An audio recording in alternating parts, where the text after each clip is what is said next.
There's the fear-based concern about AI and how it's going to come and challenge humanity and destroy us in certain ways. And then there's the other extreme where it's like, hey, we're going to create a new utopia and a new world. And I think there's this middle part where we need to be. Welcome back to Conversations. I'm Emma. And I'm Ginny. Today we talk with David Concepcion, who's a computer engineer and an instructor at Hopkins University. David researches and teaches about artificial intelligence. So, is AI going to take over the world? What's the real story?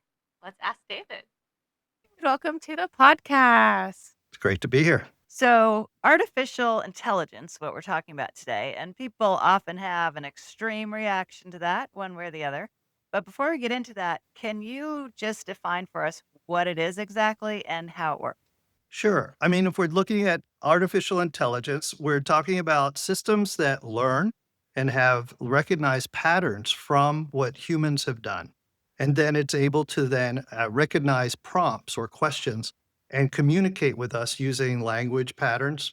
So it's a learning and then repeating system for us, right? It's got some smarts in it, like it understands our language model. It understands most of the concepts that we provide to it.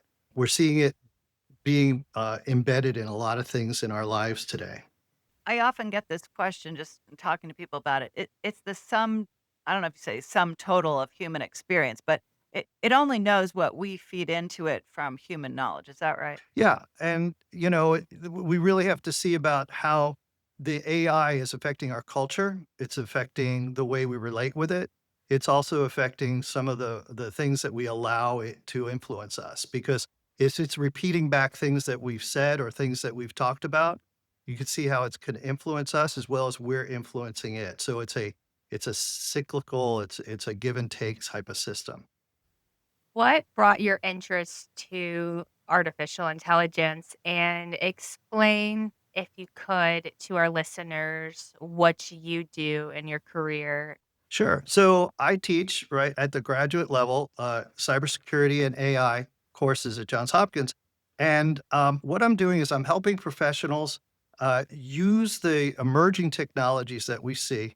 And I'm trying to encourage them through the course to use it securely and safely and confidently, right? So what I do during the courses is I really enjoy connecting faith, ethics, and morals into the courses so that we can think about how are we using these technologies and do they align with our human and our spiritual and emotional well-being. You see a lot of people abusing it. I feel like I kind of do, where people have kind of been lazy because, like, oh, I'll just do it through AI. And I'm like, I actually had to do that growing up. But I feel like we can just get out of doing a lot of like writing and research because we can just have something do it for us now. Yeah, I mean, you could see that the AI tools that we're seeing embedded all over our lives now are in different formats, right? We talk about LLMs, large language models. These are the ones that we're seeing, like the Chat GPTs or the Geminis, or the one everybody has on Windows now is Copilot. And you can also see these in graphic tools as well. Online, you can ask for it to generate images. You're also seeing it in your smartphone cameras so that when you take a picture, the AI is actually generating the image for you now. It's not a direct capture of the image. Self-driving vehicles, we're going to see those more and more on the road. In fact, they're safer than human drivers. And so we're going to see AI as well on the phone when you make a call and you're going to set up an appointment with your, I don't know, change your oil or you're setting up a medical appointment. The AI used to be, remember, we used to call them automated attendants, where you press 1 or 2, et cetera. Now you can use regular voice and it understands what you're saying and it can respond to it according to what you're saying. I was really surprised to hear how some of those automated attendants or AI systems are working.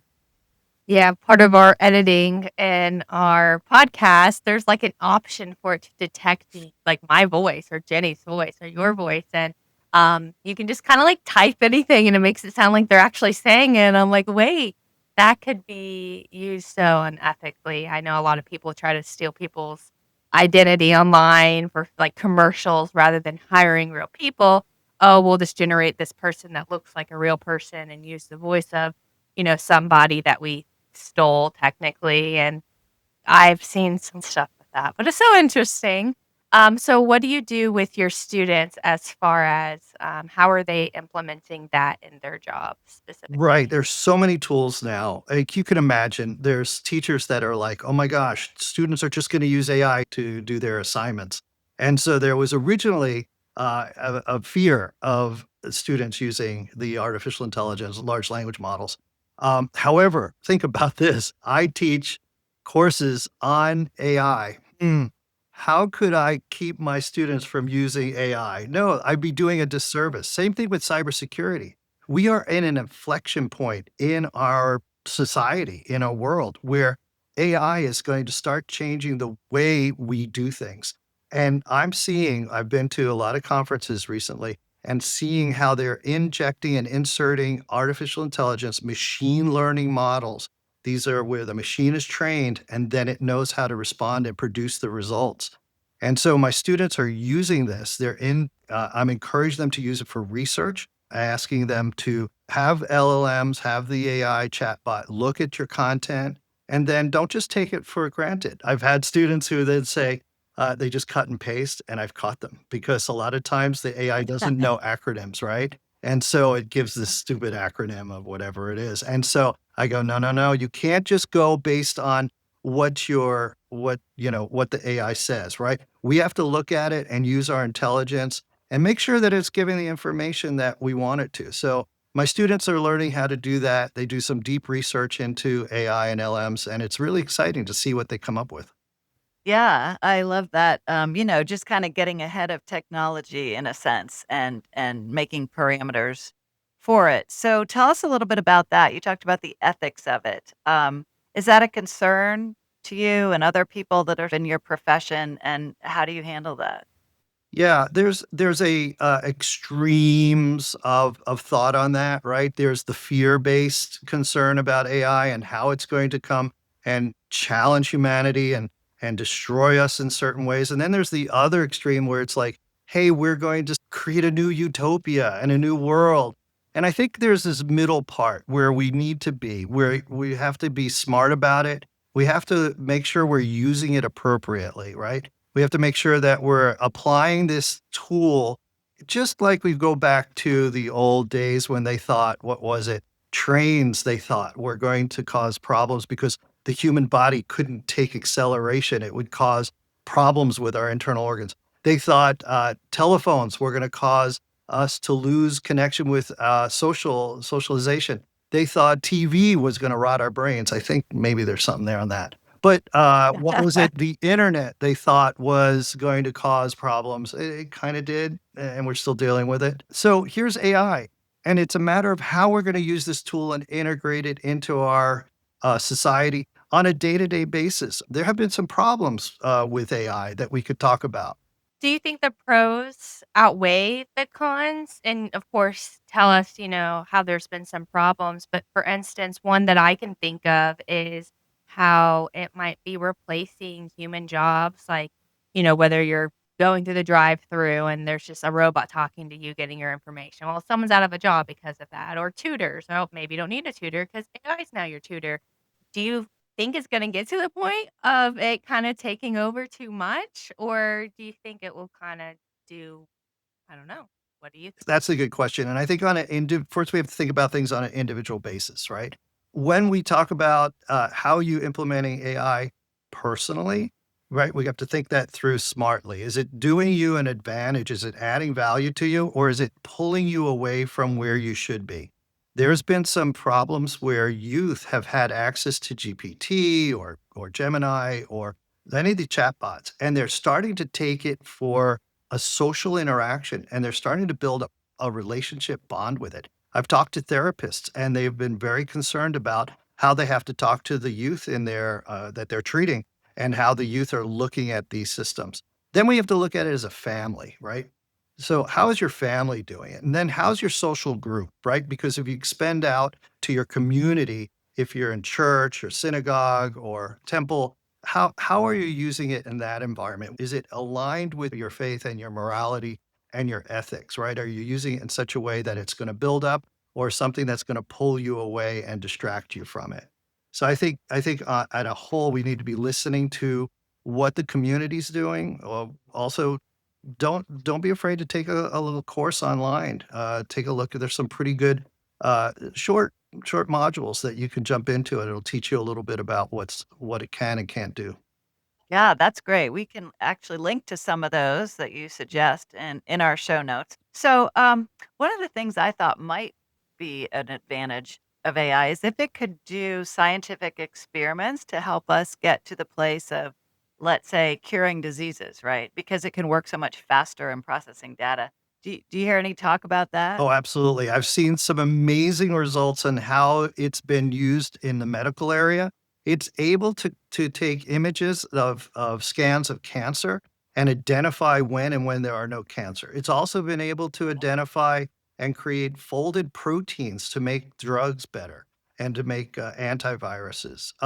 So also we can see if we start thinking about how it's going to increase more in a spiritual or a faith area, we can see how machine learning algorithms have been trained on a particular language and then pointed back at the old text and then revealing information that was never really realized by even the great scholars.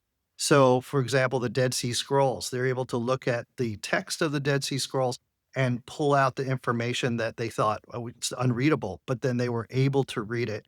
Or even concepts, right? To be able to say, what is it that the original writer is saying? And then ask the machine to give us a different perspective. And that opens us up to a different thought process. Could be a challenge, right? Not a bad thing to have Yes, big dissenting thoughts sometimes.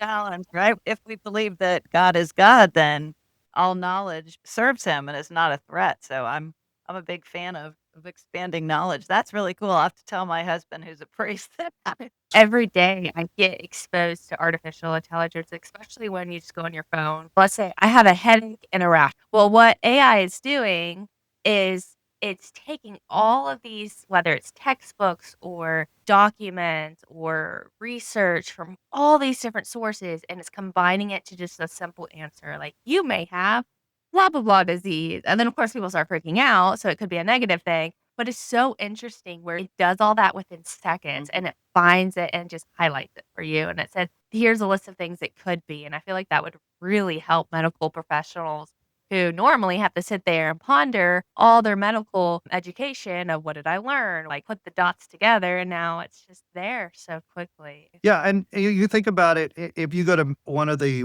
medical websites, right, and you're saying, "Hey, I wanna look this up. I've got this condition or these symptoms. What do I do?" And we do that, right? A simple search on the internet, and you get the results of something that has been tested and tried. Um, AI can look across all of those, bring it all together and provide it to you, and you can have an interaction dialogue with it.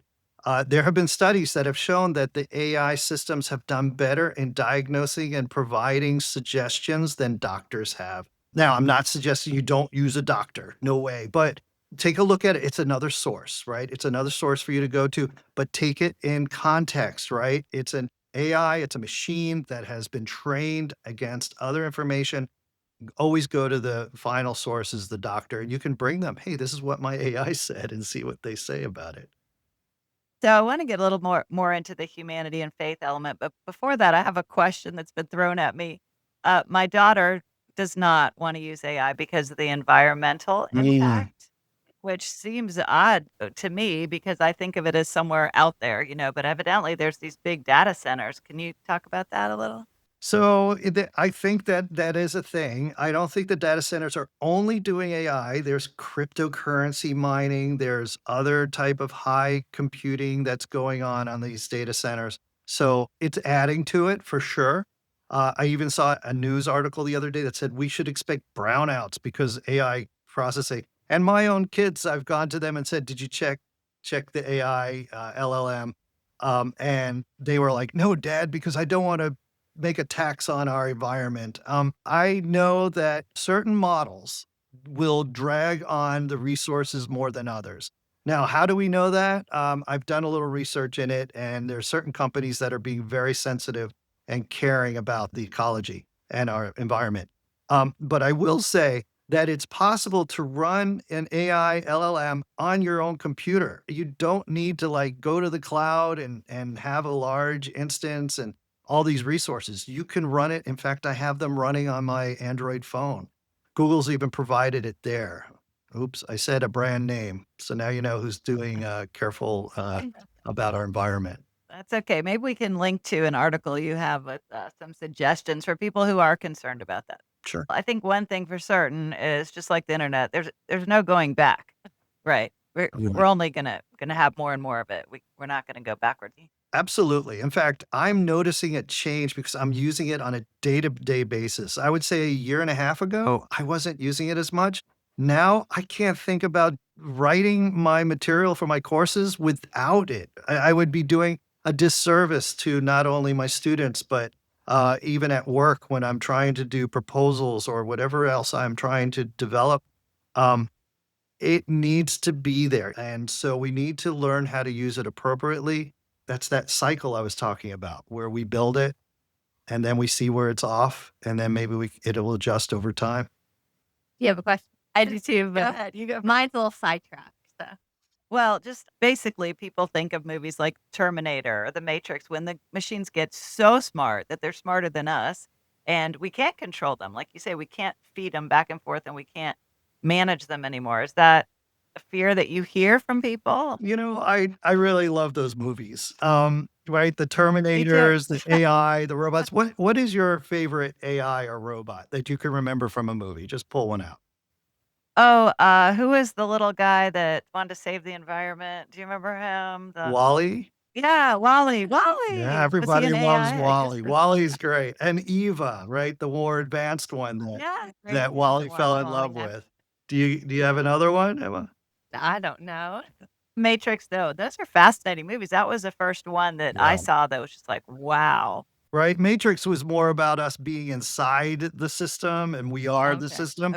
Okay. It absolutely right. You had the bad agents that were AI that would attack and try to take out the hero. In fact, my class, I use these clips to make points because every one of these movies has a hook, right? They're trying to leverage the fear, right? They're trying to do something about fear or some sort of sensationalism that we can think about like in an extreme level. And I think these are good to understand. I'd love to have like a movie club. Let's watch the movie and then break it down afterward. I Yeah. think these are fantastic. And that's basically what I do in my class. We go through every module has an opening and introduction with a clip. Wally is one of them. R2D2 is another, right? So how do these Proud of mine. AI or robots interface and interact with the humans in the story, and what is it that they're bringing, right? Yeah, of course, there's the destructive ones that we get out of the way right away, and I say, okay, now let's talk about the ones that, like Wally, what was their goal? What was their purpose? What was their programming? How did they drift away from their programming, which is called data set drift? In our class, it's like, if I train a self-driving vehicle on a desert road or a regular road, and then I take that vehicle and I run it up north and there's snow on the road, how does the vehicle react to that, right? So we study all of these challenges that AI has as we're interfacing with humanity. And then when do we get to grab the wheel, right? That's the human in the loop. Where do we get the human to be able to say, wait a minute, I'm going to take over now. You ever taken your hand off the wheel in your car and it goes beep, beep, beep, get your hands back on the wheel? Well, I have one that does that now. So Oh my um, goodness. yeah, I'm like, whoa, this is crazy. To get back to your point about the movies, there's an extreme, right? Again, and we need to take that. There's a lot of good things we can take away, and besides being entertained. I think there's good things to learn from these movies, the books. There are some great authors that have thought this through, and have put some interesting things out there. Right. Remember Jules Verne, Isaac Asimov. There's some great books out there that they've thought this through ahead of time, and we're seeing some of that come to life now. I did think of one. It's probably Spy Kids. I think that was the first introduction to like that could never happen, but that would be so cool if like that stuff could happen. Like they pressed in like a button for hamburger, and then like they out of nowhere a hamburger popped up in the microwave or something. I don't know. And then like you start to see these things as you grow up actually become true. Makes me think, what about the upcoming generation or the one that hasn't quite been born yet? How are they going to be raised? Because I know just for me and my generation, it went from no one had a phone, that like cell phones were just becoming a thing. And now everyone has one. Any child born into this day and age is going to see one within the first 20 seconds of being alive.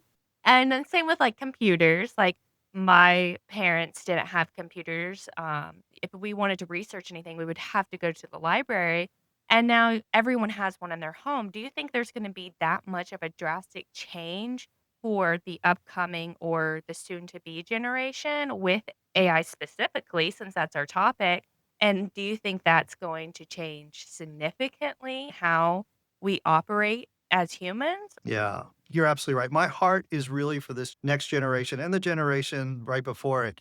Um, and to give you an idea of how much I'm leaning into this generation to try to encourage them, what I'm trying to do with my kids is say to them, hey, tell me who you're voting for. I want to hear who you're voting for, even though if we have different opinions, because I see you want to create the world the way you want it to be. So I'm trying to encourage them to explain to me their thought process of who they're voting for. And the same thing here.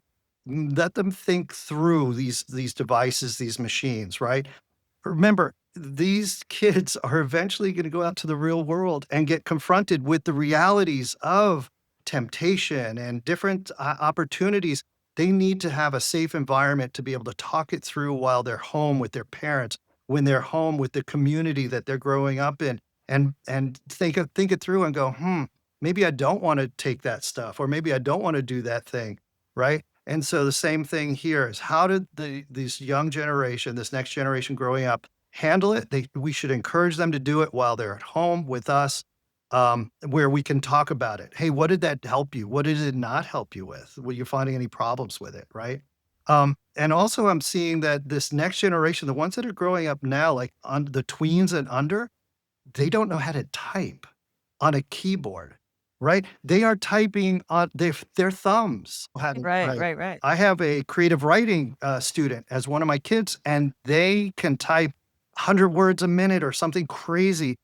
Whereas other kids that younger than them, they're saying, they can't keep up with me. They're not going to be able to do that. So ones that are growing up with AI, to get back to the AI point, is they're going to be thinking, not can I think that thought, but how do I create that prompt that's going to have AI complete the thought in a more robust and complete way. Now, do they have to understand the challenge, the problem, and the aspects, and to be able to say, I own this, that it's given to me, and then I can use it?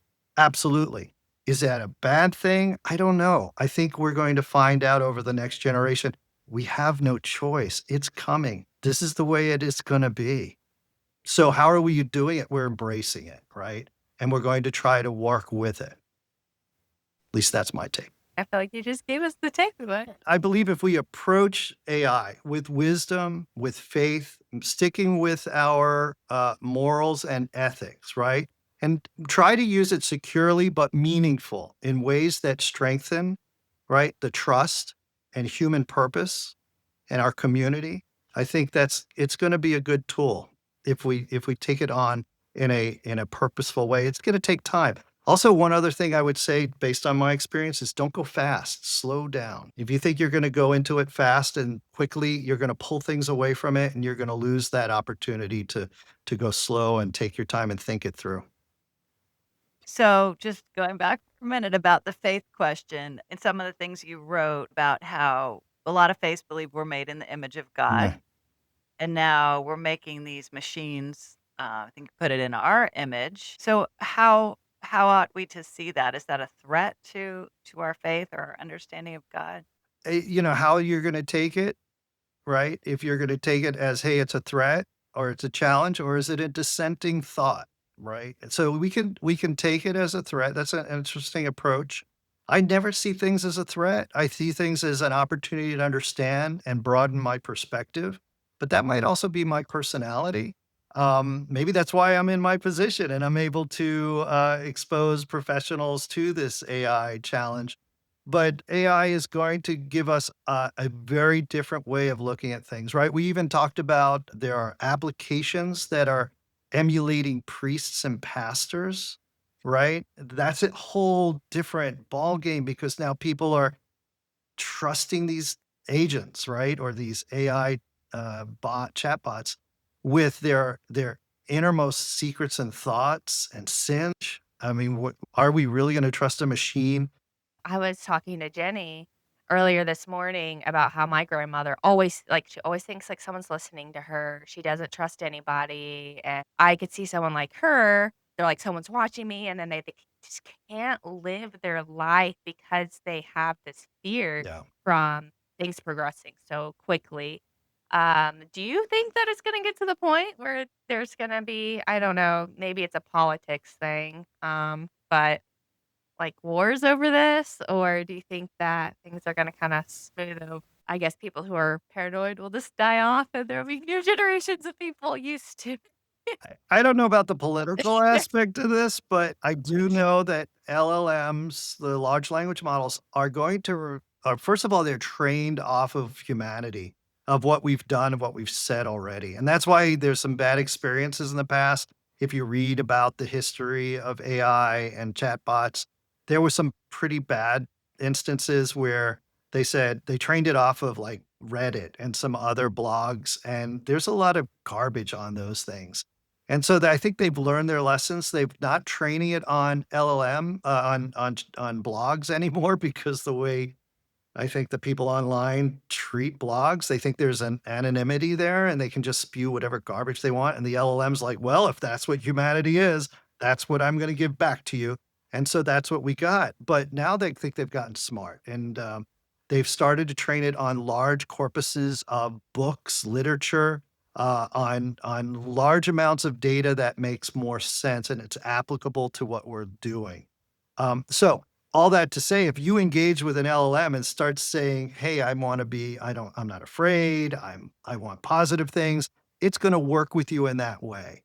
And they're starting to have what's called memory. I know that's kind of weird to say, but the early chatbots in the past couple years were like, as soon as you stopped communicating with it, it would lose it. Now you can save you can save projects, which remember the documents and the former chats. And every time you open that project up, it goes back and it reads it very quickly and says, "Oh, I only remember what you were talking about."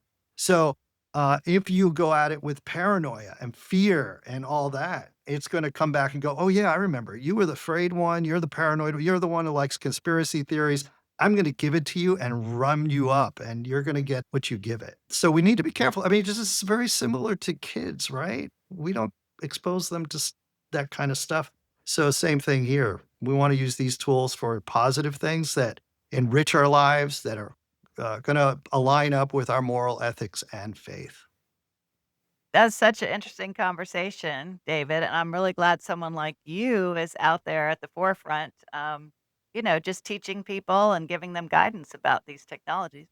if you do have anything that we maybe didn't have time to cover today, like links or resources, we'll just go ahead and include that in our description so that nothing's left out. Because I feel like we could talk for so long about this. It's such a fun topic. So thanks for Yeah. sharing it with us. Wonderful to be here. Really appreciate your podcast, really hitting on some of these important topics and then tying in faith.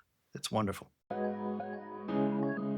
Thank you so much for joining us today. If you enjoyed the show, please subscribe so you don't miss the next episode. Tell others about the podcast. And for more information on today's guest, check out our show notes. Until next time.